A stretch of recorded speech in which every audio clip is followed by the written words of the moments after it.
Estamos de volta e agora a gente vai falar de cultura. Livro é uma coisa fantástica na vida. Ler é sempre muito bom, né? Expande aí a mente, expande os horizontes. E quando a gente pode receber um autor, um escritor aqui no programa, é sempre muito gratificante. Principalmente ainda quando a pessoa ela faz um livro inspirado em fatos reais, inspirado na vida de alguém. Não que quando não seja assim, não seja tão inspirador quanto, mas acaba atiçando aquela curiosidade, né? De saber como assim, inspirado na vida de quem. Hoje eu recebo aqui no Invogue, Neuza de Souza, posso te chamar de você? Pode, claro. Bem-vinda no Invogue, tudo bem? Obrigada, tudo bem. Nós já estávamos batendo um papo antes, né? Verdade. Falando um pouquinho da história do livro, que está tendo uma repercussão positivíssima, né? Muito. Neuza, eu queria que você falasse então um pouquinho o que te inspirou a escrever O Pátio dos Encantados? Esse livro ele é baseado na história da minha sogra, uma sertaneja que viveu no interior do Ceará. E ela teve uma vida assim, bastante difícil, perdeu os pais muito cedo e acabou indo parar em orfanatos e casas de adoção. E numa dessas fugas, ela fugiu de uma casa de adoção que ela não se adaptou, e foi parar no campo de concentração da Seca do Nordeste de 1932. Nossa. Onde ela teve contato com aquelas histórias do pessoal de dentro do campo de concentração. Muita coisa triste aconteceu ali, algumas histórias bem dramáticas, bem diferentes. E eu achei interessante porque ela me contava, a gente conversava muito sobre isso. E sobre a vida dela de um modo geral. E depois ela me contou que, quando ela saiu do campo, ela voltou para o orfanato e foi adotada novamente. E na adolescência ela foi trabalhar num asilo de alienados. E nesse asilo de alienados tinham pessoas normais, que eram internas ali por uma doença, ou por um vício que tivesse, alguma coisa assim, ou simplesmente que tinha, às vezes, algum distúrbio. Mas tinha muita gente que era sã e acabavam trabalhando ali no asilo. E ela foi trabalhar no asilo, passou 10 anos trabalhando lá, e ela fez amizade com essas pessoas que, como eram sãs, passaram a ser funcionárias lá do asilo, né? E cuidavam dos alienados. E tinham tantas histórias interessantes que às vezes ela me contava e ficava, meu Deus, mas será que isso é verdade? Eram histórias assim, hilárias, muito engraçadas, outras muito dramáticas, e algumas que a gente às vezes quase não acreditava que houvesse realmente acontecido. Mas eram histórias marcantes, personagens intrigantes. E eu resolvi escrever por isso. Tá certo. Eu vi que a senhora, você, usou 2 vezes o termo alienados. Sim. E é um termo mais antigo mesmo, Verdade. hoje em dia quase não usam, bem característica da sua sogra, então, da década de 30 ali Verdade. contando, né? Inclusive, me chamou a atenção porque daí o livro, o título é O Pátio dos Encantados e não dos Alienados. Sim. E encantados acaba sendo também uma boa terminologia para quem é, entre aspas, louco. Porque ele vive algo encantado na mente dele, de repente, digamos assim. Não existe uma linha que delimita a exceção e aquele louco. Então, realmente, a loucura é quase como se fosse um encanto, né? É verdade. Que envolve a pessoa. Alguns se refugiam na loucura para fugir de algo que machuca muito. Outros vão no limite e voltam. Quer dizer, quem é louco e quem não é, não sabemos, né? É verdade. Acaba sendo um encanto mesmo. E, assim, durante a tua fala, me chamou a atenção também essas histórias, né, que você falou, que algumas pareciam tão diferentes que será que são reais, né? Até que ponto será que eram? Né? Aconteceu assim, ela o livro aqui. Isso, esse aí tá para você de presente, tá? Vou deixar ele assim, pode ir falando, Pode. que o João vai... E quando a minha sogra começou a contar as histórias, eu fiquei muito encantada por aquilo, anotei tudo e fiz um croquis do livro e tal. E ela leu o livro, ela já é falecida, mas ela teve a oportunidade de ler o livro, que estava só no boneco ainda. E ela era uma pessoa que lia muito, uma pessoa assim, bastante antenada com as coisas, né? E para mim a opinião dela era muito importante. E daí eu queria que ela desse opinião. Ela leu o livro e falou para mim, Não é nenhum Machado de Assis, mas é um ótimo livro. Falou. Mas já dá para ver como um grande elogio, né? Porque Verdade. não é nenhum Machado de Assis, mas é um ótimo livro. Sim. Então ela te comparou com Verdade. uma pessoa, né, ímpar na literatura. E não falou negativamente, Não. né? Eu vi como um bom elogio. E esse livro ele ficou durante muitos anos engavetado. Uhum. E aí eu retirava da gaveta, trabalhava, e nesse meio tempo eu fui fazendo outros livros. E esse ficou parado, porque eu achava que ele ainda não estava pronto. Depois teve um concurso no Rio de Janeiro, para uma editora de lá, que ela abriu concurso para escritores mandarem livros para lá para serem avaliados e publicados. Uhum. E daí eu enviei esse livro e mais um outro de contos. E tinham livros de escritores dos Estados Unidos, da França, da Itália, Portugal e Brasil. Uhum. E eles selecionaram, de 200 livros que foram para lá, eles selecionaram 30%. E os 2 livros que eu mandei foram selecionados. Mas foram isso premiados, é maravilhoso, né? Daí eu publiquei o de contos, mas esse eu achava que ainda não estava pronto, porque faltava parte de pesquisa para conferir justamente aquelas histórias que eu tinha dúvida se realmente eram verídicas ou se era da imaginação de alguém. Entendo. E aí eu fiz todo um trabalho de pesquisa, conversei com outras pessoas, tem um sobrinho que mora lá, me mandou material também. E eu pesquisei muita coisa também na internet, justamente sobre o asilo. E as histórias que lá aconteciam, né? E foi um trabalho assim, muito gratificante.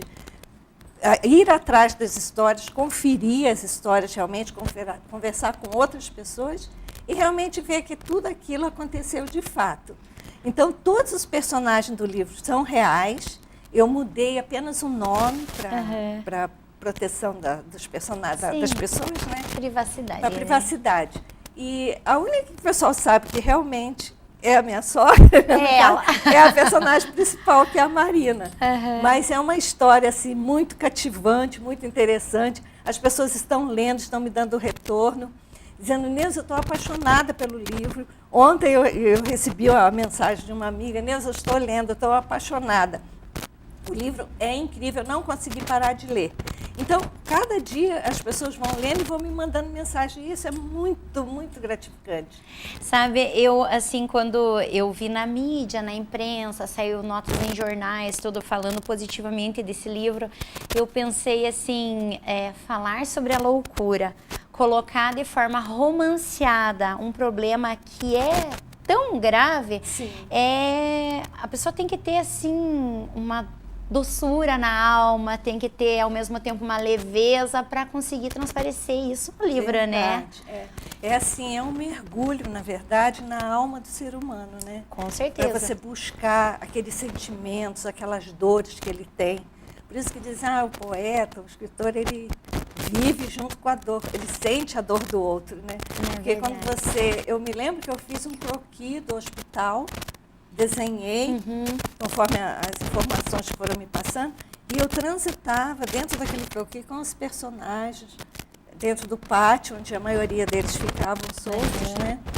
E foi assim, realmente um mergulho na alma de cada um dos personagens. Inclusive, assim, quando conversei com você num primeiro momento, né? É inspirado em fatos reais e depois, né, surgiu o romance. Mas agora, com esse bate-papo, assim, fica quase numa categoria de documentário. Porque eu não sabia dessa sua pesquisa. Porque ir até o local, se preocupar, assim, porque às vezes quando é inspirado em fatos reais, você acaba tendo a licença poética de inventar muitos detalhes, coisa que você não quis, né? Você correu atrás da veracidade íntegra. Mas foi assim um trabalho muito gostoso de fazer, até porque eu falo, o material que eu trabalho é um material humano. Para mim, cada pessoa é um livro. Embora não seja uma biografia, porque eu me baseei nos fatos que aconteceram, eu procurei mergulhar bem fundo, tentar ver pelo olhar daquela personagem tudo que acontecia para poder colocar no livro.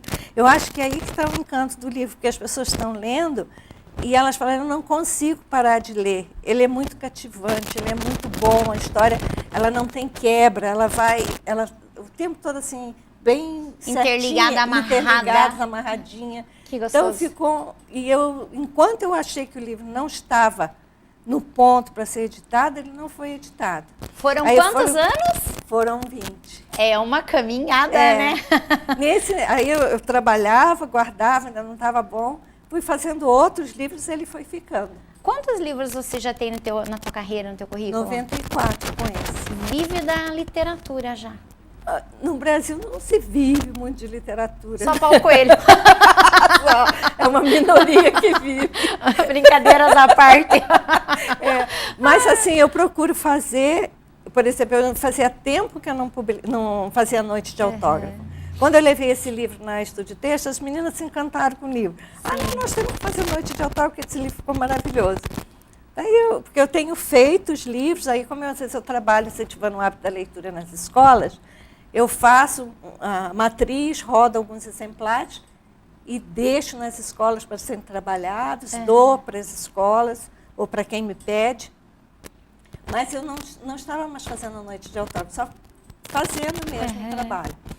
Mas aí esse eu me entusiasmei e acabei fazendo a noite de autógrafo. Foi assim, a receptividade foi ótima. E acaba dando assim um novo horizonte, apesar de na tua carreira ter mais de 90 livros, mas é gostoso, né? É muito bom.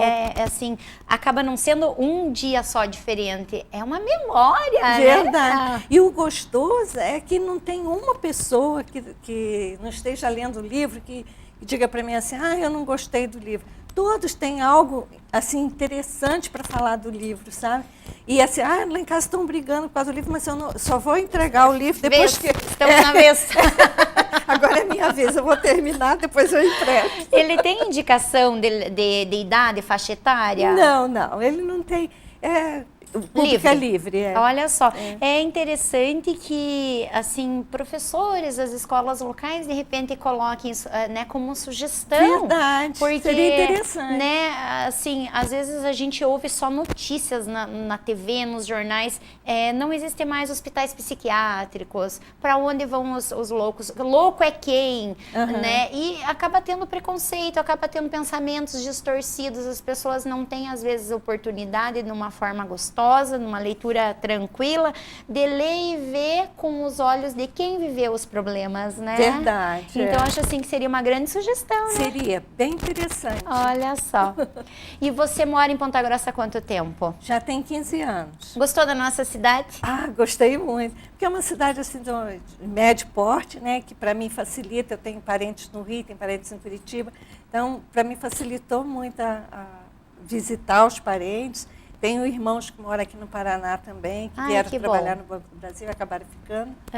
Então, para mim ficou bem central aqui Ponta Grossa. Gostou? Não vai embora mais? Não, agora não vou mais. Estou querendo trazer a filha que mora fora para cá. Aí que venha e que seja muito bem-vinda também, né? Pessoas inteligentes aí que, né, desenvolvem projetos como esse seu sempre são bem-vindas na nossa cidade, né? E que novos projetos aconteçam em breve, porque não vai parar de escrever, né? Não, eu nunca paro. Eu sempre tenho mais 3 romances já esperando para ser publicados. Né? Tenho A Escrava do Destino, que também é baseado em vida real. Tem Tereza Morena, que esse eu ainda estou terminando. E tem um outro infanto-juvenil que também está pronto, aguardando edição. Aí tem que ir aos pouquinhos, né? Mas já vou deixar o convite aberto, então, para que você venha lançá-los aqui no meu programa. Vai ser um grande prazer. E até um desafio. Vamos trazer todos os 90 e poucos. Já pensou que legal? A gente coloca uma mesa aqui, coloca todos, assim. Eu acho que vai ser um registro bem encantador do seu, né, e merecido do seu trabalho, que é muito bonito, muito gratificante. Obrigada. Bem, eu agradeço a tua presença. Quero que você mande um convite para quem está assistindo, para que não é assim como eu posso dizer, pelo fato de comprar e te gerar lucros, porque a gente vê assim que você escreve por prazer. É um convite à literatura, é um convite para que as pessoas prestigiem e leiam, né? Sai um pouquinho da internet. É uma história muito bonita que vale a pena ser lida. Foi escrito com o coração. Eu tenho certeza que vocês vão adorar. Eu também tenho certeza, porque o livro é simplesmente maravilhoso. Agradeço mais uma vez a tua presença e volto a dizer, as portas vão estar sempre abertas, né, para a gente aproveitar, né, essa audiência que a TV Vila Velha abre para a gente. Obrigada, eu gostaria de agradecer a oportunidade de estar aqui falando desse meu trabalho e convidar o público para prestigiar o livro, que tenho certeza que vai ser uma boa pedida. Tá certo. Olha, adorei esse bate-papo. Pena que a gente não pode ficar mais tempo, Pois né? é. Uma horinha de programa passa tão rápido. Verdade. Mas vai voltar outras vezes. A gente vai ter muito ainda que mostrar e Com conversar. certeza. E para você que está em casa, não sai daí não. Tenho mais convidados na recepção da TV Vila Velha. A gente volta dos comerciais com mais novidades para vocês.